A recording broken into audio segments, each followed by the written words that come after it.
আমাদের দেশের সবকিছু হিসাবে যদি আমরা কম্পেয়ার করি, আমাদের জনসংখ্যা 20 কোটির কম না। যে যত কথাই বলুক, আমি 2000 এই দেশ থেকে চলে যাবার আগে পর্যন্ত আমি দেশের আনাচে কাছে ঘুরতাম, মানুষের সাথে কথা বলতাম। আমি দেখেছি, আমার ধারণা গত মোটামুটি 20 বছরের হিসাব যদি করি, কোনোভাবে 20 কোটির কম নাই দেশের মানুষ। এখন আপনি ধরেন আমাদের ওসমানী মেডিকেল কলেজ, আপনি তো ওখানকার স্টুডেন্ট। জি, আমরা যদি দেখি ওসমানী মেডিকেল কলেজে এক্স্যাক্ট হিসাবটা আমার ধারণা নেই, তবে উদাহরণস্বরূপ বলছি। ধরেন আপনার ওসমানী মেডিকেল কলেজে প্রতিদিন হসপিটাল কর্তৃপক্ষ সে 1000 মানুষকে ট্রিটমেন্ট দিতে পারে। গভর্নমেন্ট থেকে তাদেরকে যেই ওষুধপত্র দেওয়া হয়, যে সার্জিক্যাল ইকুইপমেন্ট দেওয়া হয়, যে ব্যান্ডেজ বা যেই সিরিঞ্জ, যেই মেডিসিন যাই দেওয়া হয় না কেন, 1000 লোককে সে ম্যানেজ করতে পারবে। কিন্তু আপনি যদি সকালে দেখেন, যেহেতু আপনি ওখানে কাজ করেন, নিশ্চয়ই আপনার এক্সপিরিয়েন্স আছে, আপনার না হলে ওখানে 2000 লোকের কিউ হচ্ছে প্রতিদিন 2000 লোকের কিউ হচ্ছে। এখন যতই আপনি তাকে 24 ঘন্টা আপনি ট্রিটমেন্ট দেন না কেন, আপনি 1000 উপরে যেতে পারছেন না, আপনার ক্যাপাসিটি ওরকম। এখন তার মানে কি, মানুষ অসুস্থ হচ্ছে, আসছে, কিন্তু প্রপার চিকিৎসা সুবিধা পাচ্ছে না। এখানেই আমরা প্রাইভেট এবং পাবলিক পার্টনারশিপটা নিয়ে আসছি। প্রাইভেট পাবলিক পার্টনারশিপটা কি? প্রাইভেট পাবলিক পার্টনারশিপটা হচ্ছে, ধরেন ওসমানী মেডিকেল কলেজে একজন মানুষ আসলো, আপনার ধরেন কিডনি ডায়ালিসিস করবে। তো কিডনি ডায়ালিসিস করার জন্য একটা মেশিন আছে, আমি শিওর একটার বেশি মেশিন আছে, আমরা উদাহরণ হিসাবে ধরছি বোঝানোর জন্য, একটা মেশিন আছে। এখন এই একটা মেশিন পুরো মাসে হয়তো 100 জন লোককে ডায়ালিসিস করতে পারে, কিন্তু দেখা যাচ্ছে যে ওখানে ডায়ালিসিস করার জন্য যে কিউটা হচ্ছে, সেখানে 200 জন মানুষ হচ্ছে। আমার ঠিক প্রাইভেট এখানে নিশ্চয়ই এরকম হসপিটাল আছে যাদেরও একই ফ্যাসিলিটি আছে। কোন একটা নাম বলতে পারবেন private hospital? Sorry, north east medical. আচ্ছা, ধরেন নর্থ ইস্ট মেডিকেলেও ডায়ালিসিস মেশিন আছে। সেই ডায়ালিসিস মেশিনের ক্যাপাসিটি হচ্ছে 100 জন মাসে। তো আমরা যেটা চিন্তা করছি, আমাদের যেটা পরিকল্পনা আছে, সেটা হচ্ছে আমরা Osmani medical north east medical কলেজের সাথে আমরা কথা বলবো, তাদেরকে বলবো, দেখো তোমাদের একটা মেশিন আছে, কিন্তু তোমাদের যেহেতু প্রাইভেট হসপিটাল, তোমাদের খরচ যেহেতু তোমরা বেশি নাও, স্বাভাবিকভাবেই ওরা হয়তো সে মাসে 30 জন রোগী পায়, তার মানে 70টা খালি থাকছে তাদের। আর আমাদের ওসমানী মেডিকেল কলেজ, সেখানে 100 জন বেশি আছে, 100 জনের থেকে 200 জন আছে। আমরা ওদের সাথে কথা বলে, ওদের সাথে আলোচনা করে আমরা ওদেরকে কি পরিমাণ পেমেন্ট করব, কারণ একটা তো হিসাবের একটা জানাই থাকে যে কি পরিমাণ খরচ হতে পারে ডায়ালিসিস করতে গেলে, একটা ধারণা। তাদেরকে মিনিমাম তাদের একটা প্রফিট ধরে আমরা বলবো যে তুমি কেবিনে রাখবা পেশেন্টকে। কেউ যদি ওয়ার্ডে থাকতে চায়, সেটার খরচ সে নিজে দিবে, বাট কেবিন পর্যন্ত সরকার বহন করবে। তখন আমরা ওই যে 70 জন, ওখানে যে 100 জন আছে, 100 জন থেকে আমরা সরিয়ে নিয়ে এসে এদেরকে নর্থ ইস্ট মেডিকেল কলেজে তাদেরকে আমরা দিব। এটাই হচ্ছে বেসিক্যালি বেসিক থিওরি, যেটা আমাদের বেসিক পরিকল্পনা, যে প্রাইভেট পার্টনারশিপ। অর্থাৎ কারণটা এই জন্য, আপনি দেখেন, আপনি যদি এখানে এখন ওসমানী মেডিকেল কলেজের যদি সেকেন্ড শাখা আপনি খুলতে যান, আপনাকে আজকে প্ল্যান করতে হবে, জমি অধিগ্রহণ করতে হবে, বাজেট স্যাংশন করতে হবে, মেশিন আসবে, কন্ট্রাক্টর হবে, টেন্ডার হবে। একটা রাজনৈতিক সরকারের মেয়াদ সাধারণত 5 বছর। By the time you finish the hospital, তার কাজ যখন শেষ হয়ে যাবে, রুগী যখন সেবা পাবে, ততক্ষণ একটা সরকারের মেয়াদ শেষ, রুগী হতে সেবা পাবে। কিন্তু মূল বিষয়টা এখানে না, সরকারের মেয়াদ শেষ এটা মূল বিষয় না। মূল বিষয়টা হচ্ছে আপনার সেই ডায়ালিসিসের রোগী 5 বছর পর্যন্ত কি ওয়েট করা সম্ভব? তার পক্ষে সম্ভব না, ও বেচারা তো মারাই যাবে, মানুষটা তো মরেই যাবে। সো সেই জন্যই আমরা প্রাইভেট পাবলিক পার্টনারশিপটা করতে এসেছি। এটার পলিসিগুলো ঠিক করে, সব কিছু ঠিক দ্রুত ঠিক করে ফেলতে পারলে 3 থেকে 6 মাসের মধ্যে আমরা এই সার্ভিসটা আস্তে আস্তে আস্তে আস্তে মানুষের কাছে পৌঁছে দিতে পারবো। এই ক্ষেত্রে আমরা যেটা সিদ্ধান্ত, মোটামুটি পরিকল্পনা আছে, সব রোগের ক্ষেত্রে বিষয়টা হবে না। যেগুলো নর্মাল রোগ, সেগুলো করতে হবে না। এটা হতে পারে কিডনি রোগের ক্ষেত্রে, এটা হতে পারে কার্ডিয়াক পেশেন্টের ক্ষেত্রে, এটা হতে পারে ক্যান্সার পেশেন্টের ক্ষেত্রে। এরকম যেগুলা সিরিয়াস টাইপের অসুখ বিসুখ, সেগুলোর ক্ষেত্রে আমরা প্রাইভেট পাবলিক পার্টনারশিপটা, এরকম একটা পলিসি আমরা তৈরি করতে যাচ্ছি। এখানে আমরা আরেকটি আপনাদের সাথে অ্যাড করি। আপনি দেখেন, আপনি করলেন, তারপরে প্রাইভেট পার্টনারশিপ, পাবলিক পার্টনারশিপ, তারপরেও কিন্তু আপনার মূল লক্ষ্যকে, মানুষকে তো সুস্থ রাখা, মূল লক্ষ্যটা হচ্ছে মানুষকে সুস্থ রাখা। সেই জন্য আমরা আরেকটি পরিকল্পনা করেছি। আমি জানি না আপনাদের সাথে একটি শব্দের পরিচয় আছে কি, পল্লী চিকিৎসক। বিএনপির প্রথম আমলে শহীদ রাষ্ট্রপতি জিয়াউর রহমানের সময় সারা দেশে গ্রামের মানুষ যাতে বেসিক স্বাস্থ্য সুবিধাটা পায়, সেই জন্য পল্লী চিকিৎসক নামে বেসিক ট্রেনিং দিয়ে তারা মানুষের ঘরে ঘরে, গ্রামে ঘরে ঘরে যেত, বেসিক যে ট্রিটমেন্টটা সেটা প্রোভাইড করতো। আমরা ঠিক সেটার আদলে আমরা হেলথ কেয়ারের অ্যাপয়েন্ট করতে চাই। হেলথ কেয়ারের অ্যাপয়েন্ট করে এই হেলথ কেয়ারদেরকে আমরা একটা বেসিক মেডিকেল ট্রেনিং দিব, হাইজিন ট্রেনিং দিব। আমরা ছোটোখাটো অসুখ বিসুখ হলে তারা মানুষের ঘরে ঘরে গিয়ে সেবাটা দিতে পারবে। বড় কোনো যদি অসুখ হয় যেটা তার মনে হবে যে সেটা তার আয়ত্তের বাইরে, তখন সে রেফার করবে। এটা রেফারেল সিস্টেম আস্তে আস্তে ডেভেলপ করবো আমরা, সেটা তখন তারা রেফার করবে। এখন এই যে যাবে, যে তারা ঘরে ঘরে যাবে, মানুষকে ট্রিটমেন্ট দিবে, হাইজিন শেখাবে, এখানে গিয়ে তারা মানুষকে অ্যাওয়্যার করার চেষ্টা করবে যে ঠিক আছে এইভাবে লাইফস্টাইল খাওয়া দাওয়া হওয়া উচিত, যে আপনি চিনি বেশি খাবেন না, মিষ্টি বেশি খাবেন না, তাহলে ডায়াবেটিস থেকে রক্ষা পাবেন।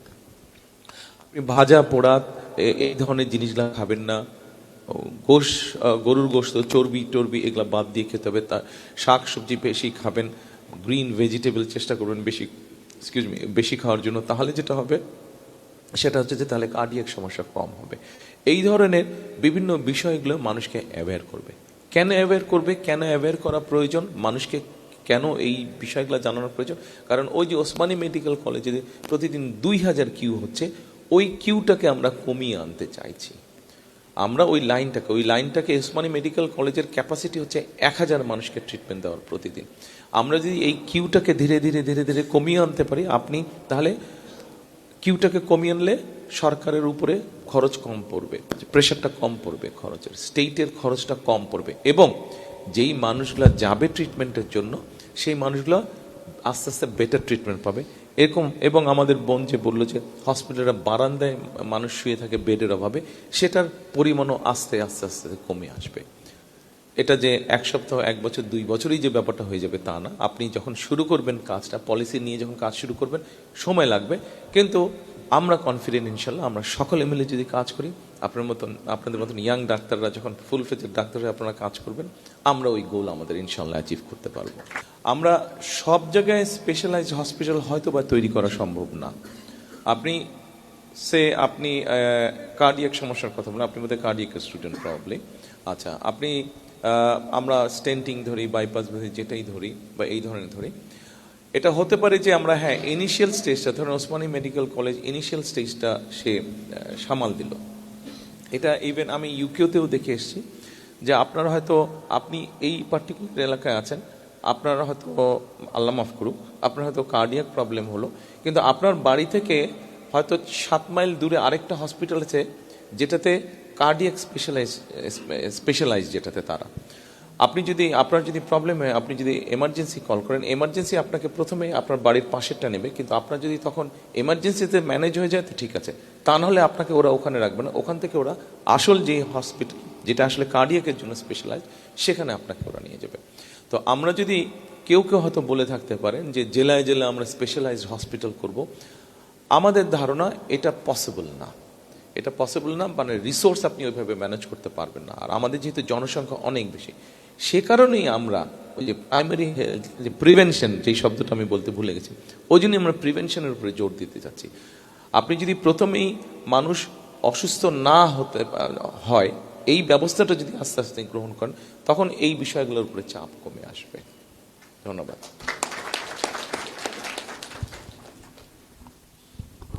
আসসালামু আলাইকুম, আমি আলিফ, সিলেট কৃষি বিশ্ববিদ্যালয় থেকে। আমরা জানি যে আপনি সবসময় ইউথ ইন অ্যাকশনে বিশ্বাসী। বাংলাদেশ পরিসংখ্যান ব্যুরোর মতে বর্তমানে বাংলাদেশে 26 লাখ বেকার আছে, এর ভিতরে শিক্ষিত বেকারই হচ্ছে 9 লাখ। তরুণদেরকে নিয়ে, অর্থাৎ এই বেকার জনগোষ্ঠীকে নিয়ে আপনার স্পেসিফিক কোনো প্ল্যান আছে কিনা? Thank you. আপনি 26 লাখ বললেন বোধহয়, তাই না? জি। স্ট্যাটিস্টিক্স অনুযায়ী 26 লাখ, বাট আমার মনে হয় বাস্তবে এটার সংখ্যা অনেক বেশি হবে, জি। কম না, বরং অনেক বেশি হবে। আমাদের যেটা চিন্তা ভাবনা আছে, আমাদের যেটা পরিকল্পনা আছে, বিএনপি যেটা পরিকল্পনা আছে, দেখুন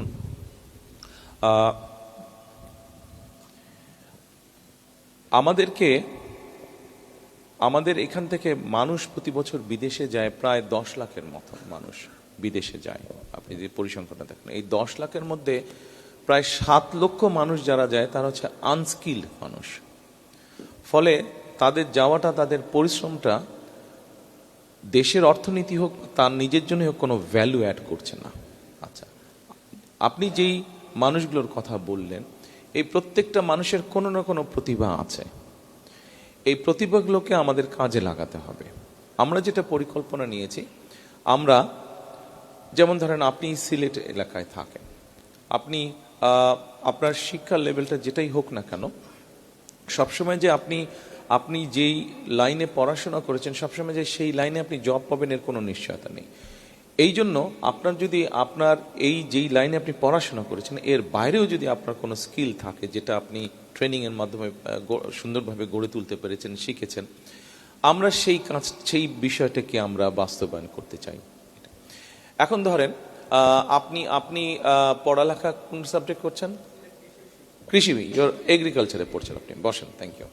কিন্তু ধরেন আপনার ইলেকট্রনিকের ব্যাপারে ইন্টারেস্ট আছে, আপনার ইলেকট্রনিকের ব্যাপারে ইন্টারেস্ট আছে। আচ্ছা, যেমন আমি আমার ক্ষেত্রে বলি, আমি যখন অফ টাইমে মানে যখন আমার হাতে সময় থাকতো, আমি ছিলাম আর্টসের স্টুডেন্ট, কিন্তু আমি ওই মডেল তৈরি করতাম, গাড়ির, মোটরসাইকেলের, জাহাজের, বিল্ডিংয়ের তৈরি করতাম। কেউ কেউ দেখে বলতো তা আপনি তো ইঞ্জিনিয়ার হতে ছিল। যেভাবে আমি অঙ্কে কাঁচা ছিলাম সেজন্য ইঞ্জিনিয়ার হয়নি, ভাগ্য ভালো। তো ব্যাপার হচ্ছে মডেল তৈরি করতাম, ভালো লাগতো। এখন আপনিও হয়তো পড়ছেন আপনি এগ্রিকালচারে, কিন্তু আপনার হয়তো ধরেন ইলেকট্রনিক্স আপনার ইন্টারেস্ট আছে। আমরা দেশে আমাদের যে ভোকেশনাল ইনস্টিটিউশনগুলো আছে, আমাদের যে বিভিন্ন টেকনিক্যাল ইনস্টিটিউশনগুলো আছে, এগুলাকে আমরা মডার্নাইজ করতে চাই, এগুলাকে আমরা ইজি করতে চাই। এগুলাকে মডার্নাইজ করার মাধ্যমে আপনার মতন যারা এরকম আছেন, আপনি পড়ালেখা ঠিকই শেষ করেন, কিন্তু আপনার জবের জন্য ধরেন আপনার ইলেকট্রনিক ট্রেনিংটা যদি এরকম কিছু একটা থাকে, সেক্ষেত্রে আপনার ইউরোপের কোনো দেশে হয়তো আপনার ইজি হবে তখন জবটা পাওয়া। এবং এই জিনিসটাকে আমরা মডার্নাইজ করার মাধ্যমে শুধু যে ট্রেনিংয়ের ব্যবস্থা করব তা না, সাথে আমরা ল্যাঙ্গুয়েজ কোর্সটাও করব। যেমন আপনাকে আমি উদাহরণ হিসাবে বলি, এই মুহূর্তে আপনি যদি জাপানে দেখেন, জাপানে আপনি একটু আগে বললেন যে বাংলাদেশের পপুলেশনের প্রায় 40-45% হচ্ছে এই মুহূর্তে ইয়াং জেনারেশন, কিন্তু আপনি যদি জাপানের পপুলেশন ডায়নামিক দেখেন, দেখবেন যে এটা রিভার্স। ওদের ওখানে এল্ডারলি, বয়স্ক মানুষের সংখ্যা বেশি, ইয়াং মানুষের সংখ্যা কম। এখন ওদের বিভিন্ন ইন্ডাস্ট্রিগুলো চালানোর ক্ষেত্রে কিছু কিছু সমস্যা হচ্ছে, তাদের এগ্রিকালচারের ক্ষেত্রে সমস্যা হচ্ছে, কারণ স্বাভাবিক এগ্রিকালচারের ক্ষেত্রে, ইন্ডাস্ট্রির ক্ষেত্রে কাজ করার জন্য তো ইয়াং লোক দরকার, কারণ ওখানে শক্তির প্রয়োজন হয় অনেক সময়। যদিও তারা রোবট দিয়ে করছে, তারপরেও প্রয়োজন হচ্ছে। একটা বিরাট ক্ষেত্রে তাদের প্রয়োজন হচ্ছে যেটা হেলথ কেয়ারের তাদের প্রয়োজন, কারণ এল্ডারলি মানুষ যারা আছেন তাদেরকে টেক কেয়ার করতে হয়। এখন আপনার যদি এর মধ্যে কোনো একটা ট্রেনিং থাকে আপনার, এবং সাথে যদি আপনি জাপানিজ ল্যাঙ্গুয়েজটা জানেন, তাহলে আপনি কিন্তু ইজিলি জবটা পেতে পারেন ওখানে। আমাদের যেই 10 লক্ষ মানুষ যাচ্ছে, এর মধ্যে 7 লক্ষ মানুষ যারা বাইরে যাচ্ছে, আনস্কিল লেভেল যারা যাচ্ছে, এদের মধ্যে আবার ম্যাক্সিমাম মানুষ যাচ্ছে কিন্তু মধ্যপ্রাচ্যে। এবং আপনি সিলেট থেকে যদি যান অথবা ঢাকা থেকে যদি যান, আপনি যদি এয়ারপোর্টে দাঁড়িয়ে দাঁড়িয়ে আপনি যদি একটা পরীক্ষা নেন, দেখবেন সৌদি আরবে ঠিকই যাচ্ছে, কিন্তু সৌদি আরবের কালচার বলেন বা মিডল ইস্টের কালচার বলেন, ল্যাঙ্গুয়েজ বলেন, কোনো সম্পর্কে তাদের কোনো ধারণা নেই। কিন্তু আমরা যদি এই মানুষগুলোকে, এবং কি কি কাজের জন্য যাচ্ছে, সেই যেই কাজের জন্য যাচ্ছে তার কোনো ধারণা আছে এখানে, দেখবেন যে অধিকাংশ ক্ষেত্রে ধারণা নেই। এখন এটা তো একটা স্টাডির ব্যাপার, রিসার্চের ব্যাপার, যে ঠিক আছে সৌদি আরবে যারা যাচ্ছে বা পুরো হোল অফ মিডল ইস্টে যারা যাচ্ছে, তারা কি কি টাইপের কাজ করছে, আমরা এটা ইজিলি রিসার্চ করে বের করতে পারবো যে এই ওয়ার্ক। এবং আমরা যদি একটা টিমকে দায়িত্ব দিই, আপনার মতন ইয়াং ছেলে, এরকম ইয়াং একটা টিমকে দায়িত্ব দিই, ঠিক আছে তুমি সৌদি আরবে, তোমরা বসে সৌদি আরবে কি কি ডেভেলপমেন্ট হচ্ছে নেক্সট 5 to 10 ইয়ার্সের মধ্যে, তাদের কি কি ধরনের মানুষ লাগবে, আমরা ঠিক আপনার মতন ইয়াং ছেলে মেয়েদেরকে ওই ট্রেনিংগুলো দিব উইথ দি ল্যাঙ্গুয়েজ অফকোর্স।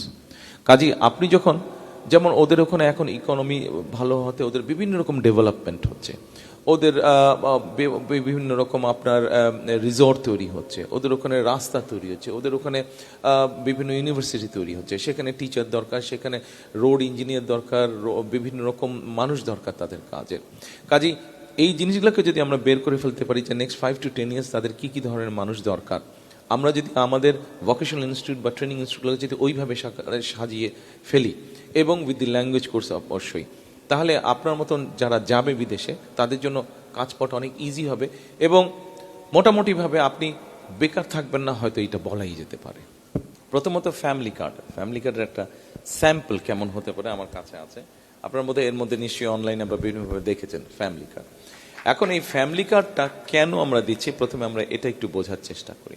দেখুন, আপনি বাংলাদেশের প্রেক্ষাপটে আপনি একজন প্রিভিলেজ নারী, আপনি লেখাপড়া শিখেছেন, আপনার পরিবার আপনাকে সেই সাপোর্টটা দিতে পেরেছেন। আপনাদের নিশ্চয়ই অনেকের জানা আছে বেগম খালেদা জিয়া যখন সরকার গঠন করলেন প্রথমবার এবং তৃতীয়বার সময়টা কম ছিল, যাই হোক, ওনার সরকার থাকাকালীন সময়ে উনি একটা কাজ করেছেন যে আমরা সবসময় বইয়ে পড়েছি বেগম রোকে এই দেশের নারীদের শিক্ষাকে উনি এনকারেজ করেছেন। বেগম খালেদা জিয়া যেহেতু বেগম রোকেয়ার সেই স্টেট অথরিটি ছিল না, বেগম খালেদা জিয়া যেহেতু সেই স্টেট অথরিটি ছিল, বেগম রোকেয়ার ওই পলিসিটা অর্থাৎ খালেদা জিয়া ক্লাস 1 থেকে শুরু করে ক্লাস 12 পর্যন্ত মেয়েদের শিক্ষা ব্যবস্থাটা ফ্রি করেছেন। ফলে এখন যে কোনো জায়গায় যদি যে কোনো এডুকেশন ইনস্টিটিউশন আমরা যাই, দেখবো যে এনরোলমেন্ট ছেলে মেয়ে সমান, ক্ষেত্র বিশেষে মেয়েদের এনরোলমেন্ট বেশি, মেয়েরা মোর সিনসিয়ার টু স্টাডি। আচ্ছা, এখন গত 25 বছর ধরে এই কাজটা হয়ে এসছে। এর মধ্যে অনেক মেয়েরা লেখাপড়া করেছে, তারা বড় হয়েছে, এডুকেশন ব্যাকগ্রাউন্ড আছে।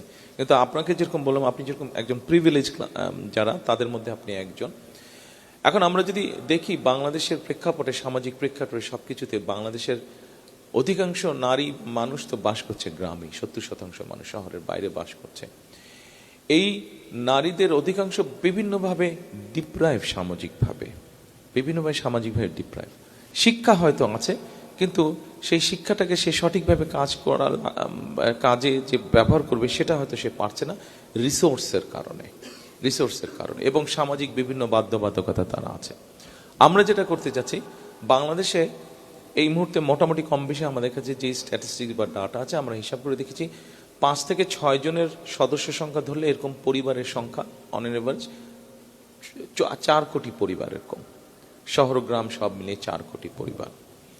আমরা এই ফ্যামিলি কার্ডটা দিতে চাচ্ছি শুধুমাত্র নারীদেরকে, অর্থাৎ একজন নারী যার একটি সংসার আছে, স্বামী আছে, সন্তান আছে, অর্থাৎ পরিবারটা যে পরিচালনা, এরকম নারী, শুধু নারী হলেই কিন্তু দিচ্ছি না আমরা ফ্যামিলি কার্ডটা, আমরা দিচ্ছি পরিবারের যে প্রধান নারী, যে সংসারটা চালাচ্ছে, তার হাতে আমরা দিতে চাচ্ছি।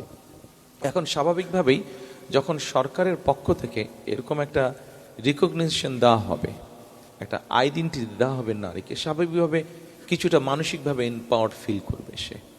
পরিবারের কাছে হোক, নিজের পরিবারের কাছে হোক, শ্বশুর বাড়ির পরিবারের কাছে হোক, একটা তার সম্মান হবে, সম্মানটা তার আরও বৃদ্ধি পাবে। এটা খুব স্বাভাবিক, এটা নর্মাল হিউম্যান সাইকোলজি। যার কাছে রিসোর্স থাকে মানুষ তাকে সম্মান করে, এই ফ্যামিলি কার্ডের মাধ্যমে আমরা প্রথমে এক্সপেরিমেন্ট করব। আমরা, এটা সরকারের নিয়ম, আপনি যে কোনো কাজ যখন করবেন আপনাকে টেস্ট অ্যান্ড ট্রায়াল করতে হবে। আমরা দুভাবে করব। একটা হচ্ছে এই কার্ডের মাধ্যমে আমরা একটি পরিবারকে, ওই নারীর কাছে আমরা মাসে 2 থেকে 2,500 টাকা ক্যাশ পৌঁছে দেওয়ার ব্যবস্থা করব। আর আরেকটা সাইডে আমরা যেটা করব, আমরা এর মধ্যে 10টা উপজেলা অলরেডি বের করেছি, আমাদের টিম যারা কাজ করছে বের করেছে সারা বাংলাদেশে। 5টাতে আমরা এরকম করব যে ওই পরিবারের নারীদেরকে আমরা 2 থেকে 2,500 টাকা মাসে ক্যাশ দেব। আর বাকি 5টা উপজেলায় আমরা যেই পরিবার, যেই নারীদেরকে ফ্যামিলি কার্ডটা দিব, তাদেরকে আমরা এসেনশিয়াল ফুড আইটেম দিব। এটা হতে পারে চাল, সাথে আলু, সাথে লবণ, সাথে তেল, মানে রান্নার কুকিং অয়েল, এরকম 4-5টা আমরা এসেনশিয়াল ফুড আইটেম দিব। আচ্ছা, এখন কি হবে? প্রথমত আপনি টাকা দিলে ক্যাশটা সে পাচ্ছে। আমাদের স্টাডি বা রিসার্চ যেটা বলে যে একজন নারীর কাছে যদি গৃহবধূ, সোজা কথা মানে ফ্যামিলি যে ওয়াইফ, তার হাতে যদি আপনি একটা রিসোর্স দেন, তাহলে যদি আপনি ক্যাশ দেন, সেইটা সে প্রথমে কোথায় কোথায় খরচ করতে পারে। আমরা ছেলেদের কাছে দেখেছি পকেটে টাকা থাকলে দোস্ত চলে আয়, গল্প করি, কিছুক্ষণ পরে টাকাটা নাই, শেষ হয়ে যাচ্ছে। কিন্তু একজন নারীর ক্ষেত্রে, বিশেষ করে গৃহবধূর ক্ষেত্রে যখন আমরা দিচ্ছি টাকাটা, তখন আমরা দেখছি যে উনি টাকাটা খরচ করছেন প্রথমত তার ফ্যামিলির হেলথের পিছনে, যদি তার সেই সেন্সটা থাকে, উনি হেলথের পিছনে। দ্বিতীয়ত, অধিকাংশ নারী দ্বিতীয় জায়গায় খরচ করছে, সেটা হচ্ছে তার বাচ্চাদের এডুকেশনের পেছনে। থার্ড যে জায়গাটায় সে টাকাটা খরচ করবে, সেটা হচ্ছে যে ছোট ছোট জায়গায় সে ইনভেস্ট করবে, 5টা বা 10টা মুরগি কিনবে বা 2টা ছাগল কিনবে, এই ধরনের ছোট ছোট, অথবা একটা সেলাই মেশিন কিনবে, সে যদি সেলাইয়ের কাজ জানে, সে টাকাটা ইনভেস্ট করে। অর্থাৎ সে যে টাকাটা ইনভেস্ট করছে ওটা তার লোকাল ইকোনমিতে, গ্রাম, ইউনিয়ন, উপজেলা বা থানা বা পৌরসভা, এই লোকাল ইকোনমিতে ওটা রোটেট করছে ইকোনমিতে। আচ্ছা, এখন আপনি বলেন, আচ্ছা এখন আসেন এটা টাকার ক্ষেত্রে। আর যদি আপনি ফুড, এসেনশিয়াল ফুড আইটেম তাহলে দেন, তাহলে সংসার চালানোর জন্য তো তার একটা খরচ লাগছে, তার খরচটা তাকে দেওয়া হচ্ছে যে ঠিক আছে তুমি এইভাবে সংসার চালাও এই টাকা। ধরেন তার সংসার চালাতে মাসে হয়তো এখন যে যত দাম জিনিসপত্রের 5-6 জনের যদি পরিবার হয় মিনিমাম 5-7 হাজার টাকা তো লাগেই, মিনিমাম 5-7 হাজার টাকা লাগে অন অ্যান এভারেজ। তো এখন তাকে যদি আপনি 2 থেকে 2.5 হাজার টাকা ক্যাশ বা এসেনশিয়াল ফুড আইটেম দেন, তাহলে কি হচ্ছে তার যেই টাকাটা সেখান থেকে সে হয় সেভ করতে পারছে বা যেভাবেই হোক সেভ হচ্ছে, তো তার হাতে কিছুটা হলেও টাকা জমা হচ্ছে। সেই টাকাটা সে তখন ওই ইনভেস্টমেন্ট থেকে শুরু করে ওই কাজগুলোতে সে ওই টাকাটা তখন বিনিয়োগ করবে তার বাচ্চাদের এডুকেশনের পিছনে, তার ফ্যামিলির হেলথের পিছনে এবং ইনভেস্টমেন্টের ক্ষেত্রে। স্বাভাবিকভাবেই যখন আস্তে আস্তে একজন নারীর কাছে এই হতে পারে এটা ক্ষুদ্র অ্যামাউন্ট, কিন্তু এরকম ক্ষুদ্র অ্যামাউন্ট আস্তে আস্তে জমতে শুরু করবে, তখনই কিন্তু মানুষ তাকে, একটু আগে যেই কথাটি বলেছি, কথাটি শুনতে হয়তো কারো কারো কাছে খারাপ থাকতে পারে, বাট এটি হচ্ছে বাস্তব। আপনার কাছে যখন রিসোর্স থাকে তখন আপনাকে সবাই সম্মান করবে, কাজেই তখন সে নারীটার মর্যাদা বৃদ্ধি পাবে, তার আত্মবিশ্বাসটা বৃদ্ধি পাবে। প্রথম 6 মাসে কিচ্ছু হবে না, প্রথম 1 বছরেও কিছু হবে না, প্রথম 2 বছরেও কিছু হবে না, 3, 4, 5 বছর পরে গিয়ে কিন্তু আস্তে আস্তে পরিবর্তনটা আসবে, ধীরে ধীরে পরিবর্তনটা আসবে। অর্থাৎ তার ইনভেস্টমেন্ট তাকে যখন আস্তে আস্তে রিটার্ন দিবে, সে কনফিডেন্ট হবে। আপনার পকেটে যদি 100 টাকা থাকে, আপনি যে পরিমাণ কনফিডেন্ট হবেন, আপনার পকেটে যদি 10,000 টাকা থাকে, আপনার কনফিডেন্সের পরিমাণটা অনেক বেশি হবে, তাই নয় কি? Normal human psychology. কাজেই ধীরে ধীরে কিন্তু তার পুঁজির পরিমাণ যত বাড়বে সে তত কনফিডেন্ট হবে। একই সাথে তার পরিবার সুস্থ থাকছে, পরিবার সুস্থ থাকলে কিন্তু সে কনফিডেন্ট থাকছে, হাসি খুশি থাকে। একই সাথে যখন সে দেখছে যে তার ছেলেমেয়েরা আস্তে আস্তে আস্তে আস্তে পড়ালেখায় ভালো করছে, এগিয়ে যাচ্ছে, ওইটা মা হিসেবে তাকে আরো কনফিডেন্স দিবে, মা হিসেবে তাকে আরো কনফিডেন্স দিবে ওটা। আমরা যদি এভাবে পুরো জিনিসটাকে আমরা কল্পনা করি, এভাবে যদি আমরা প্ল্যান করি, এভাবে যদি আমরা চিন্তা করি, তাহলে দেখবেন 5 থেকে 7 বছর পরে ওই গ্রামের ওই পরিবারটি না, ওই গ্রামের 10টি পরিবার এরকম মোটামুটিভাবে healthy, with a basic education background and with a financial capability. আপনি 10টি পরিবার ওই গ্রামের, ওই ইউনিয়নে 5টি গ্রাম আছে, প্রত্যেক 5টি গ্রামই আস্তে আস্তে ওরকম সেলফ সাফিসিয়েন্ট বা ইন্ডিপেন্ডেন্ট বা ওরকম পরিবার হলো। এইভাবে আপনি একটি গ্রাম, একটি ইউনিয়ন, একটি উপজেলা, এইভাবে জেলা এবং সামগ্রিকভাবে ধীরে ধীরে দেশ চিন্তা করেন। আস্তে আস্তে 4 কোটি পরিবারের যদি আপনি 2 কোটি পরিবারকে, 1.5 থেকে 2 কোটি পরিবারকেও যদি আপনি এই পর্যায়ে নিয়ে আসতে পারেন, অর্থাৎ 5 বছর পরে প্রত্যেকটি পরিবার, 4 কোটি আমরা বাদ দিলাম, প্রত্যেকটি পরিবার যদি ঠিক শৌখিনতার বশেও মিনিমাম 1-1.5 হাজার টাকাও যদি শৌখিনতার বশেও খরচ করতে পারে, সেই ক্যাপাসিটি যদি তাদের থাকে, তাহলে আপনি চিন্তা করেন ইকোনমির গ্রোথটা কত বড় হচ্ছে।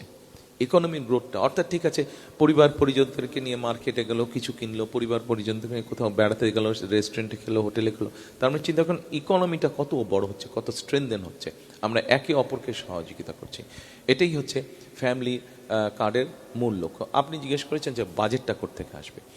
এই মুহূর্তে বাংলাদেশে সোশ্যাল সেফটি নেটওয়ার্কের আমার যতটুকু ধারণা হচ্ছে 138টা প্রজেক্ট কাজ করছে, বিভিন্ন আন্ডার প্রিভিলেজ যারা মানুষ আছে তাদেরকে দিচ্ছে। কিন্তু আপনি যদি খেয়াল করেন ভালো করে, যদি খোঁজ করেন ভালো করে, আপনি দেখবেন যে 138টা পরিবারের মধ্যে যে কয়েক কোটি মানুষ আছে, অনেকেই আছে যাদের যেটা পাওয়ার উচিত না তারা সেটা পাচ্ছে, যাদের যেটা, এবং বিভিন্ন মিনিস্ট্রি 138টা প্রজেক্ট চলছে, হেফাজতলি চলছে, কোনো এটা নেই, এক এক মিনিস্ট্রি এক একটা পরিকল্পনা হলো, চালু করলো। কাজে আমরা এই পুরো রিসোর্সগুলোকে এক জায়গায় নিয়ে আসতে চাইছি, এটা গেল 1 নম্বর।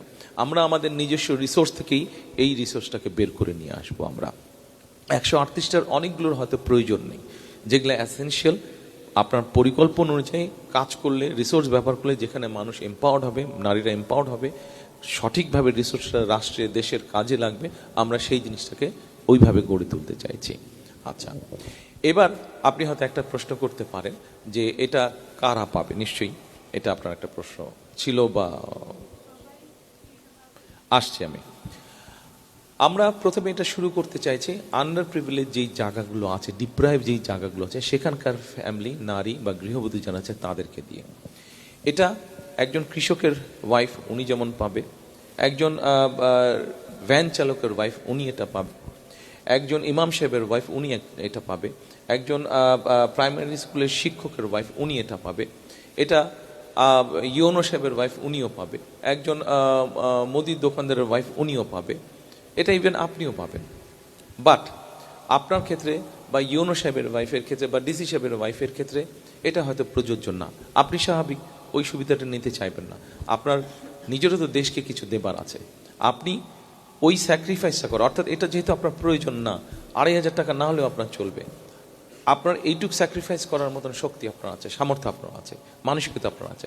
আমরা সেই জন্য ধরে নিচ্ছি যে যাদের এটা প্রয়োজন নয় তারা এটা নেবে না। এখন প্রশ্ন করতে পারেন যে কেন আমরা তাদেরকে এরকম সবার জন্য কেন দিচ্ছি? দেখুন, ছোটবেলা সবারই ছিল, আমারও ছিল, আপনাদের প্রত্যেকে আছে। বাবা মা যখন বলতো এই ওই দিক যাবা না, তখন কিন্তু ওই দিকে যাওয়ার জন্য মাথাটা খারাপ হয়ে যেত, রাইট? ওই দিকে যাওয়ার জন্য মাথাটা খারাপ হয়ে যেত, না ওই দিকেই যেতে হবে, মানা করলো কেন? আপনি যখন এটার সিলেকশন দিয়ে দেবেন যে এ পাবে আর এ পাবে না, যে পাবে তো পেচ্ছা, যে পাবে না কি ব্যাপারটা এটা দেখতে হবে, পেতেই হবে অ্যাট এনি কস্ট। সেই জন্য আমরা বিষয়টাকে ইউনিভার্সাল করতে চাইছি, জেনারেল করতে চাইছি।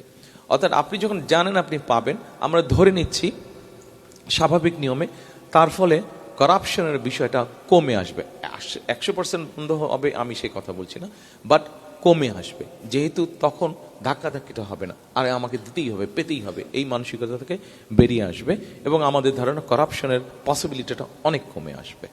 আপনার প্রশ্নটা একটা খুব ইম্পর্টেন্ট প্রশ্ন। এই প্রশ্নটার সাথে আমাদের দেশের মানুষের প্রত্যেকটি মানুষের স্বাস্থ্য, মন, মানসিকতা সবকিছু জড়িত। কিভাবে? আমার সিলেটেরটার ধারণা নেই, ঢাকারটার ধারণা আছে আমার, আমি ওটা দিয়ে উদাহরণ হিসাবে বলছি। ঢাকায় কম বেশি প্রতিদিন 7,000 টন আবর্জনা জমা হয়, 7,000 টন। আচ্ছা, এবং আপনি যদি বাংলাদেশের কম বেশি, আমি কালকে দেখে একটা জিনিস ভালো লেগেছে, কম বেশি সিলেট শহরটা যদিও পপুলেশন কম, তারপরে সিলেট শহরটা আমার কাছে রাতে যতটুকু দেখেছি অনেক পরিষ্কার মনে হয়েছে, আবর্জনার পরিমাণ যত্রতত্র সেভাবে নেই, অনেক পরিষ্কার, কোয়াইট ক্লিন মনে হয়েছে। তারপরেও তো ঢাকা শহর যদি আমরা দেখি, আমরা দেখবো যত্রতত্র ময়লা পড়ে আছে ঢাকা শহরে, এবং এই ময়লাগুলোর সবচেয়ে ডেঞ্জারাস বিষয় হচ্ছে যত্রতত্র পড়েতে এই ময়লাগুলো থেকে আস্তে আস্তে জীবাণু বের হচ্ছে, এই জীবাণুগুলো বাতাসে মিশছে, ওই বাতাসটা আমরা শ্বাস প্রশ্বাসের সাথে গ্রহণ করছি। এখানে মেডিকেল স্টুডেন্ট যারা আছেন আপনাদের পরিষ্কার ধারণা আছে, এই জীবাণুগুলো যেতে যেতে একসময় এমন হয় আমাদের নিজস্ব যে ইমিউন ক্যাপাসিটি আছে, সেই শরীরে যে রোগ প্রতিরোধক শক্তি আছে, সেটা কিন্তু আস্তে আস্তে ধ্বংস হয়ে যাচ্ছে। ফলে আল্লাহ মাফ করুক, বাট এমনও হতে পারে যে দেখা যাবে হয়তো 10, 15, 20 বছর পরে আমাদের শরীরে অ্যান্টিবায়োটিক কাজ করছে না, এরকম পরিস্থিতি হতে পারে। আচ্ছা, তো প্রথমত আমাদেরকে মানুষকে সচেতন করতে হবে যে কি করলে আবর্জনা অর্থাৎ ময়লা কম করাটাই আমাদেরকে শেখাতে হবে, যে কোন কাজটা করলে ময়লাটা কম, ময়লা তো হবেই, কিছু তো ময়লা হবেই অবশ্যই, কিন্তু কি করলে আবর্জনা কম হবে, এই বিষয়টি, এই সেন্সটি প্রথমে মানুষকে শেখাতে হবে। আচ্ছা, এর বাইরে আপনার আমাদেরকে যারা এই দায়িত্বটা যাদের পরিষ্কার রাখা, তাদেরকেও আমাদের সচেতন করতে হবে এবং অবশ্যই তাদেরকে আমাদের সহযোগিতা করতে হবে, কিভাবে তাদেরকে সহযোগিতা করলে তারা তাদের কাজটা বেটার করতে পারবে, পরিষ্কার করতে পারবে। তৃতীয় একটা বিষয় আছে এখানে, সেটা হচ্ছে যে আমাদেরকে এটার সাথে গণতন্ত্রের ব্যবস্থাটা রিলেটেড, ডেমোক্রেসির বিষয়টা কিন্তু, এই যে ময়লার যে প্রশ্নটা আসছে, ডেমোক্রেসির ব্যাপারটা রিলেটেড। কিভাবে রিলেটেড? আপনি যদি সত্যিকারভাবে আপনার শহরের ওয়ার্ড কাউন্সিলর যে হয় বা মেয়র যে হয়, অথবা আপনার ইউনিয়ন পরিষদের যে মেম্বার হয় অথবা চেয়ারম্যান হয়, আপনি যদি ধীরে ধীরে গণতন্ত্র প্র্যাকটিস করার মাধ্যমে সত্যিকার ভোটের মাধ্যমে যদি আপনি এই ব্যক্তিগুলোকে নির্বাচিত করতে পারেন, তখন তাদেরকে গিয়ে আপনি বলতে পারবেন যে এই ময়লাগুলা কেন পরিষ্কার হচ্ছে না, কারণ আপনার কথা তখন মূল্য আছে। সো গণতন্ত্র কিভাবে এখানে আমাদেরকে সাহায্য করতে পারে, এটাও কিন্তু একটা বিষয় আছে, যে আমাদেরকে আমাদের শহর পরিষ্কার রাখার জন্য, সামগ্রিকভাবে সমগ্র দেশ পরিষ্কার রাখার জন্য গণতন্ত্র does matter, very important matter, plays a very important role গণতন্ত্র। আচ্ছা, এবার আসুন আমাদের একটা চিন্তা ভাবনার কথা শেয়ার করি। পরিষ্কার করানো, পরিষ্কার রাখা, মানুষকে অ্যাওয়্যার করা, যারা পাবলিক রিপ্রেজেন্টেটিভ হবে বিভিন্ন পর্যায়ের, তাদের মাধ্যমে তাদের দায়িত্ববোধটাকে বাড়ানো, কাজ করা, এটা যেমন আছে। দেখুন, এই মুহূর্তে এই যে ইলেকট্রিসিটিতে যে বাতিটা জ্বলছে, এই বাতিটা জ্বালানোর জন্য আপনার যে পাওয়ার স্টেশনটা কাজ করছে, এই পাওয়ার স্টেশনের জন্য দরকার আইদার গ্যাস, ন্যাচারাল গ্যাস, অথবা ফার্নেস অয়েল অথবা কোল। নর্মালি বাংলাদেশে এই তিনটা দিয়ে মোটামুটিভাবে বিদ্যুৎ উৎপাদন হচ্ছে। এর মধ্যে আমরা বিদেশি কিছু কোম্পানির সাথে কথা বলেছি, প্রাইমারি আলোচনা করেছি আমরা। তারা মোটামুটিভাবে এক্সপার্ট, সেটা হচ্ছে যে ময়লা থেকে তারা বিদ্যুৎ তৈরি করে। আমরা তাদেরকে দিয়ে বলানোর চেষ্টা করছি, তাদের সাথে কথা বলছি আমরা প্রাইমারি লেভেলে, আমরা আমাদের লেভেলে কথা বলেছি তাদের সাথে যে তোমরা ময়লা থেকে বিদ্যুৎটা কিভাবে করবে এবং তোমরা ময়লাটা নিজেটা কালেকশন করবে কিনা, অথবা কিভাবে কালেকশন করে নিয়ে এসে ময়লাটা, অর্থাৎ এই জন্য বললাম যে এখন যেভাবে বিদ্যুৎটা উৎপাদিত হচ্ছে, আপনাকে আইদার ন্যাচারাল রিসোর্স গ্যাস ব্যবহার করতে হচ্ছে, গ্যাসটা এখানে আপনার ব্যবহার হয়ে যাচ্ছে, অথবা আপনাকে কোল ইম্পোর্ট করতে হচ্ছে, অথবা ফার্নেস অয়েল ইম্পোর্ট করতে হচ্ছে। তো যেই দুটো আপনাকে ইম্পোর্ট করতে হচ্ছে, গ্যাস হয়তো আমাদের নিজেদের এখনো আছে গ্যাস, সেটা আমরা ব্যবহার করছি, কিন্তু কোল বা ফার্নেস অয়েল এটা তো ডলার দিয়ে ইম্পোর্ট করছে। কিন্তু আমরা যদি ময়লা থেকে আমাদের যে আবর্জনা সারা দেশে, এটাকে যদি একটা সিস্টেমের পরিকল্পনার মধ্যে নিয়ে আসি এবং এটার থেকে যদি আমরা বিদ্যুৎটা উৎপাদন করতে পারি, তাহলে এটার বিদ্যুৎ উৎপাদনের র মেটেরিয়ালটা কি হচ্ছে? ময়লা, আবর্জনা। এবং এই আবর্জনাটা যেই কোম্পানিগুলো কিনে নিবে তারা তো টাকা দিয়ে কিনছে, ডলার দিয়ে কিনছে না। সো দ্যাট আমরা ওইখানে কিছু হলেও আমাদের ডলার আমরা সেভ করতে, বৈদেশিক মুদ্রা আমরা সেভ করতে পারি। আমরা এইভাবে বিষয়টি পরিকল্পনা করছি। এটার মধ্যে আরেকটা আপনার এনভায়রনমেন্টের বিষয় আরেকটা বলি, আরো সংক্ষেপে দুটো বলবো। এনভায়রনমেন্টের আরেকটি বিষয় আছে। আপনি হয়তো কাকের শব্দে আপনার ঘুম ভাঙতো আগে, এখন কাকের শব্দে ভাঙে না। ঢাকা শহরে যারা বসবাস করেন বা চট্টগ্রাম শহরে কম বেশি বা শহরগুলোতে প্রায় আমরা একটা নিউজ দেখি যে বিশেষ করে ঢাকা শহরে আমরা দেখি নিউজ একটা আসে যে অনেকের বিভিন্ন রকম ব্রিদিং এর রোগ হয়, শ্বাস প্রশ্বাসের রোগ হয় অনেকের, অ্যাজমা থেকে আরম্ভ করে বিভিন্ন, এটা পলিউশনের জন্য হচ্ছে। আমাদের যতটুকু আমরা জানি, একটা দেশের সমগ্র দেশের আয়তনের অন্তত স্বাভাবিক দেশ, যেটা মরুভূমি বলছি না আমি, স্বাভাবিক দেশ যেখানে গাছপালা সবকিছু থাকবে, মোটামুটি 25% বনভূমি থাকতে হবে মিনিমাম। সেক্ষেত্রে আমাদের খুব সম্ভব বোধহয় এখন 12-13% মতন বনভূমি আছে। অর্থাৎ আমাদের প্রয়োজনের যেটা মিনিমাম সেটাও আমাদের কাছে নেই। কাজে আমাদের একটা পরিকল্পনা আছে যে আমরা প্রতি বছর আগামী 5 বছর পর্যন্ত যদি ইনশাল্লাহ আমরা সরকার গঠনে সক্ষম হই, তাহলে 5 বছরে প্রতি বছর 5 কোটি করে চেষ্টা করব, 4 থেকে 5 কোটি করে গাছ লাগাতে, বৃক্ষ রোপণ করতে আমরা চেষ্টা করব এনভায়রনমেন্টটাকে পিউরিফাই করার জন্য। এখন আপনারা বলতে পারেন আপনি এত গাছ কোথা থেকে লাগাবেন, এত গাছ কিভাবে আপনি পাবেন? আমাদের 465টা যে উপজেলা আছে, প্রত্যেক উপজেলা একটা করে সরকারি নার্সারি আছে। এই নার্সারিগুলোর প্রোডাকশন ক্যাপাসিটি 20 থেকে 25,000 চারা বানাতে পারে তারা বছরে। আপনি যদি পরিকল্পনা গ্রহণ করেন প্রপারলি, আপনি ওটাকে পুশ করলে ওটাকে আপনি 40,000 পর্যন্ত নিতে পারবেন। এর বাইরে আরও সারা দেশে প্রাইভেট সেক্টরের নার্সারি যেগুলো আছে, যারা গাছের চারা গাছ টাছ তৈরি করে, আরও যেগুলো আছে, সব মিলিয়ে প্রায় লক্ষাধিকের মতন নার্সারি সারা দেশে আছে। আমরা যদি যেই সময়টা গাছ লাগানোর সময় কোনটা আপনার ধারণা আছে বলুন তো? কোন সিজনে গাছ লাগায়?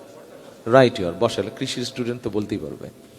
বর্ষাকালে গাছ লাগায়। তাহলে বর্ষাকালটা যদি আমরা 3 মাস ধরি, তাহলে পরবর্তী 8 বা 9 মাস যেটা টাইম থাকবে, সেই সময়টা আমরা চারাগুলা তৈরি করব। এবং আমরা যদি সেই চারাগুলো সঠিকভাবে ডিস্ট্রিবিউট করতে পারি, সঠিকভাবে প্ল্যানিং নিতে পারি, আমরা মানুষকে উদ্বুদ্ধ করতে পারি, তাহলে এই কাজটা, এই প্রোগ্রামটা আমরা সাকসেসফুল ইনশাল্লাহ করতে পারবো। এটার মাধ্যমে আমরা আমাদের পরিবেশটাকেও দূষণ মুক্ত আমরা করতে পারবো পরিবেশটাকে ধীরে ধীরে।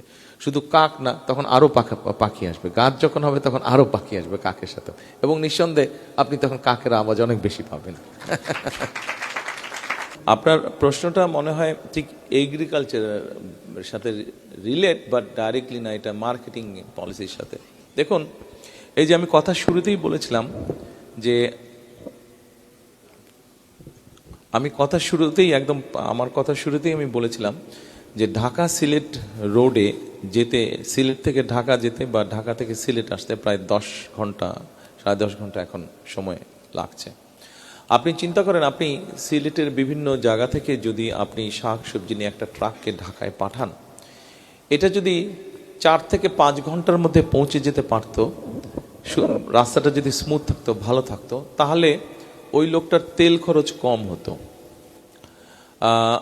এবং সময় যেহেতু কম লাগতো, 5 ঘন্টায় যদি ওর 1% শাকসবজি নষ্ট হয়, 10 ঘন্টায় দেখা যাবে হিট এবং বিভিন্ন কারণে ওর হয়তো 5% শাকসবজি নষ্ট হয়ে গিয়েছে, গরম সবকিছু মিলিয়ে। তার মানে এটাও কিন্তু একটা ম্যাটার করছে, কমিউনিকেশন ব্যবস্থাটাও কিন্তু একটা ম্যাটার করছে যে আপনার জিনিসপত্রকে। এবং রাস্তা যেহেতু খারাপ, ওর গাড়ি চলতে গিয়ে গাড়ি বিভিন্নভাবে ক্ষতিগ্রস্ত হচ্ছে, ক্ষতিগ্রস্ত হওয়ার কারণে ওটা ওকে রিপেয়ার করতে হবে, সেখানেও তো একটা খরচ আছে। কাজে ওই খরচটা সবজির উপরে এসে যাচ্ছে। আর এর বাইরে আপনি মিডলম্যান যেটা বললেন, সেই বিষয়গুলো কম বেশি আছে। তবে আপনাকে অর্থনীতির নর্মাল নিয়মে মিডলম্যান থাকবে, এটা অর্থনীতিকে অর্থনীতির গতিতে চলতে দিতে হবে। কিন্তু এখানে যদি কেউ অসৎ উদ্দেশ্যে কোনো কাজ করে, সেটা আপনাকে ধরতে হবে, কিন্তু মিডলম্যান থাকবেই। আপনি আপনি যে কোনো জিনিস, যেমন আপনি জ্যাকেটটা পরে আছেন, এই জ্যাকেটটা তো আপনি ফ্যাক্টরি থেকে কেনেননি, কিন্তু ফ্যাক্টরিকে কেউ অর্ডার দিয়েছে, কোনো কোম্পানি যারা কাপড়ের ব্যবসা করে তারা এই জ্যাকেটটার অর্ডার দিয়েছে, ফ্যাক্টরি জ্যাকেটটা বানিয়েছে, সে একজন সেলারের কাছে বিক্রি করেছে, সেখান থেকে সে হোলসেলার কাছে বিক্রি করেছে, হোলসেলার থেকে দোকান নিয়ে এসছে, যেই দোকান থেকে আপনি কিনেছেন, যেই দোকান থেকে কিনেছেন সেই দোকান তারা হোলসেলার থেকে নিয়ে আসে। এখানেও কিন্তু একটা দুইটা মিডলম্যান রয়ে গেছে। কাজে এটা অর্থনীতির একটা গতি। কৃষক সবসময় সরাসরিভাবে ফসল সাধারণত মাঠে বিক্রি করে না, তাকে কোনো একটা মাধ্যমেই যেতে হয়, সেটা একটা হোক, দুইটা হোক, তিনটা হোক, সেটা হচ্ছে ভিন্ন ব্যাপার। এটা অর্থনীতির নর্মাল একটা নিয়ম। হ্যাঁ, আমাদের দেশে কতগুলো মিডলম্যান আছে যেটা অনৈতিক মিডলম্যান। আমাদেরকে চেষ্টা করতে হবে আইন শৃঙ্খলার রক্ষাকারী বাহিনীর মাধ্যমে হোক, যেভাবে হোক আমাদেরকে চেষ্টা করতে হবে এই অনৈতিক মিডলম্যান যারা, তাদেরকে আমাদের বিরুদ্ধে ব্যবস্থা নিতে হবে। আপনি ব্যবস্থা নিলেন ঠিকই, কিন্তু ওরাও তো মানুষ।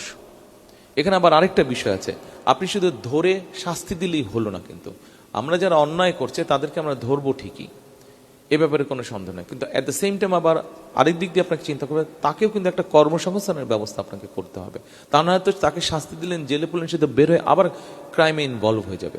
কাজে সেই জন্যই এই যে একটা প্রশ্ন এসেছিল আমাদের, যে ইয়াং ছেলে মেয়ে হোক বা যেটাই হোক, তাদের কর্মসংস্থানের কী ব্যবস্থা। আমি কর্মসংস্থান ব্যাপারে আরও প্রশ্ন আশা করেছিলাম আমি আপনাদের কাছে। এনিওয়ে, তো এখন এইভাবে আমরা জিনিসটাকে আমাদেরকে চেক করতে হবে, ঠিক আছে? এইভাবে চেক করতে হবে কিভাবে জিনিসের দাম কম। আর জিনিসের দাম কমানোর আরেকটি বিষয় আছে, আমাদের কাছে একটা প্রশ্ন এসছে যে ফ্যামিলি কার্ডের, আমরা কিন্তু আরেকটা কার্ড ইন্ট্রোডিউস করতে চাচ্ছি, সেটা হচ্ছে যে ফার্মার্স কার্ড বা কৃষক কার্ড। এই কার্ডটার অন্যতম দুটো মেইন উদ্দেশ্য, একটা হচ্ছে কৃষকদের পাশে দাঁড়ানো, অ্যাকচুয়ালি দাঁড়ানোর মতন করে দাঁড়ানো। কারো যদি 5 টাকার সহযোগিতা লাগে, আপনি যদি তাকে 1 টাকা দেন, তার সহযোগিতা হচ্ছে না। আপনি 5 টাকার প্রয়োজন সহযোগিতা, আপনি 5 টাকা দিতে না পারলে অন্তত 4 টাকা পর্যন্ত আপনি দেওয়ার ব্যবস্থা করেন, কিন্তু সঠিকভাবে দেওয়ার ব্যবস্থা করেন। আমাদের লক্ষ্য হচ্ছে এটা 1 নম্বর। দ্বিতীয় লক্ষ্য হচ্ছে কৃষক কার্ডের মাধ্যমে, সেটা হচ্ছে যে প্রোডাকশন বাড়ানো। দেখুন, প্রথমে আমি বলেছি কথাতে, আমাদের জনসংখ্যা কোনোভাবেই 20 কোটির কম না, বেশি হলেও হতে পারে। আমাদের জনসংখ্যা পৃথিবীর 8ম বৃহৎ জনসংখ্যা, মানে population wise we are the 8th largest country in the world. তো এখন এই জনসংখ্যাকে তো যদি আপনি মোটামুটি ন্যায্য মূল্যে খাদ্যশস্য সরবরাহ করতে চান, তাহলে অবশ্যই আমাদেরকে উৎপাদনও বাড়াতে হবে। আমাদেরকে উৎপাদন না বাড়ালে আমাদের কোনো উপায় নেই, কিন্তু কাজে আমাদেরকে উৎপাদন বাড়ানোর মূল আরেকটা কৃষি কার্ডের ফার্মার্স কার্ডের লক্ষ্য হচ্ছে উৎপাদন বাড়ানো। আইটিতে বিভিন্ন রকম কাজ করে। সো আপনাকে ধরে নিই, আপনি হয়তো ডিজাইনিং এর কাজ করেন, অথবা ডাটা প্রসেসিং এর কাজ করেন, অথবা আপনি অনলাইনে ট্রেডিং এর কাজ করেন। আপনি এখন আপনাদেরকে আমরা যতটুকু জানি, এই মানুষগুলো বা যারা আইটিতে পড়ালেখা করছে, আইটি কোম্পানি যেগুলো হচ্ছে, যেমন ধরেন সেমিকন্ডাক্টর, এই সেমিকন্ডাক্টরের বোধহয় কতগুলো ক্যাটাগরি আছে, শুধু সেমিকন্ডাক্টর বললে না, অনেক রকম কয়েক রকম ক্যাটাগরি আছে। তো এই ধরনের যে ইন্ডাস্ট্রিগুলো, এই ইন্ডাস্ট্রিগুলো আসার জন্য যেই পরিবেশটা দরকার, তাদের যে এনভায়রনমেন্টটা দরকার, প্রথমত আমাদেরকে সেই কাজগুলো আমরা তৈরির চেষ্টা করছি, পরিকল্পনা করছি। আমি যদি খুব বেসিকভাবে ধরে নিই যে আপনার মতন যেই ইয়াংস্টার বা যারা ইয়াং আছেন, যারা আইটিতে কম বেশি এই কাজগুলো করছেন, আপনারা কিছু কিছু সমস্যা ফেস করছেন। যেমন ধরেন, আপনি ইন্টারনেট কানেকশন পাচ্ছেন না, এটা একটা সমস্যা বোধহয় হয় কম বেশি।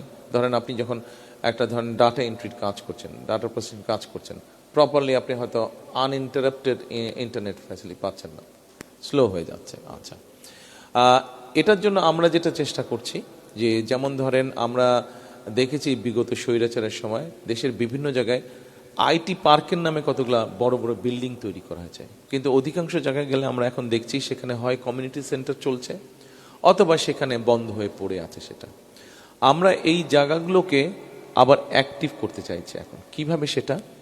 আপনার মতন ছেলেরা বা মেয়েরা যারা আইটি রিলেটেড কাজ করছে, এরা হয়তো কেউ কন্টেন্ট মেক করছে, কেউ ডাটা প্রসেসিং কাজ করছে, যেগুলো বললাম আমরা আপনাদের কাছে জানতে চাইবো, আপনাদেরকে আমরা ইনভাইট করব যে আপনারা কে কি কাজ করছেন, কার কি ক্রাইটেরিয়া দেখে যতজনকে সম্ভব হবে আমরা আপনাদেরকে ওখানে ফ্রি ওয়াইফাই সুবিধা সহ আমরা ওখানে আপনাদেরকে ওয়ার্কিং স্পেস দিব।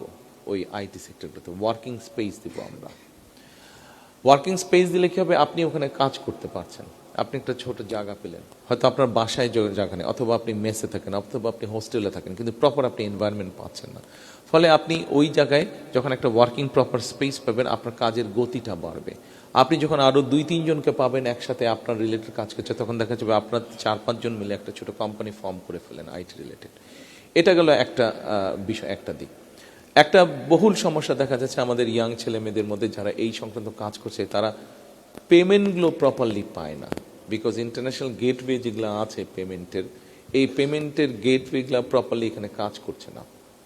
কাজ না করার ফলে যেটা হচ্ছে, আপনি ধরেন একটা কাজ করে $100 আর্ন করলেন, কিন্তু ওটা বিভিন্নভাবে আপনাকে আনতে হচ্ছে, আপনি প্রপারলি আনতে পারছেন না। সে পেপালের অ্যাক্সেসটা এখানে নেই বাংলাদেশে। তো এখন আমরা অলরেডি তাদের সাথে প্রাইমারি একটা আলাপ করেছি, তাদেরকে বলেছি ভাই তোমরা বাংলাদেশে আসো, আমাদের অনেক ইয়াং ছেলেমেয়েরা আছে যাদের এই সমস্যাগুলো হচ্ছে, তো তোমরা যদি আসো বাংলাদেশে তাহলে তোমাদেরও বিজনেস হবে, আমাদের ছেলেমেয়েরাও যারা কাজ করছে, আমাদের ছেলেমেয়েরা যারা কাজ করছে তাদের জন্য সুবিধা হবে। এই কাজটা আমরা করতে চাইছি। এর বাইরে আমরা বিভিন্ন জায়গা, ধরেন শহরের মধ্যে বিভিন্ন ভালো ক্যাফেটেরি যেগুলা, অথবা আপনার বিভিন্ন লাইব্রেরি যেগুলো আছে, অথবা বিভিন্ন কলেজ বা হাই স্কুল যেগুলো আছে যেখানে ইয়াং স্টুডেন্টদের বা আপনার মতন স্টুডেন্টদের চলাফেরা উঠা বসা আছে, সেই জায়গাগুলোতে আমরা ইম্পর্টেন্ট জায়গাগুলোতে আমরা ফ্রি ওয়াইফাই দেওয়ার সুবিধা চিন্তা ভাবনা করছি। এর মধ্যে আমরা এক্সপেরিমেন্টাল কয়েকটি প্রজেক্টও চালু করেছি যে আপনি ফ্রি ওয়াইফাই ওখানে পাবেন। একদম ফ্রি না ব্যাপারটা, তবে আপনাকে কিছু দিতে হবে না। ব্যাপারটা এরকম হবে যে আপনি যখন লগ ইন করবেন, আপনাকে যেগুলো প্রসেস আছে ওগুলো ফলো করতে হবে। করার পরে আপনার কাছে 1 থেকে 1.5 মিনিট একটা অ্যাড দেখতে হবে। আপনার জন্য হয়তো ফ্রি ওটা 1 ঘন্টা বা 1.5 ঘন্টার একটা ফ্রি টাইম থাকবে। আপনি 1.5 ঘন্টা পরে ডিসকানেক্ট হয়ে যাবেন, হয়তো হয়ে গেলে আবার আপনি লগ ইন করবেন, আবার আপনাকে 1-1.5 মিনিটের অ্যাডটা দেখতে হবে, আবার আপনি কানেক্ট হয়ে যাবেন। এইভাবে জিনিসটা হবে, এভাবে। একদম তো ফ্রি বলে কিছু নাই পৃথিবীতে। খবরের কাগজ, নিখাদ, নির্ভীক, নিরপেক্ষ।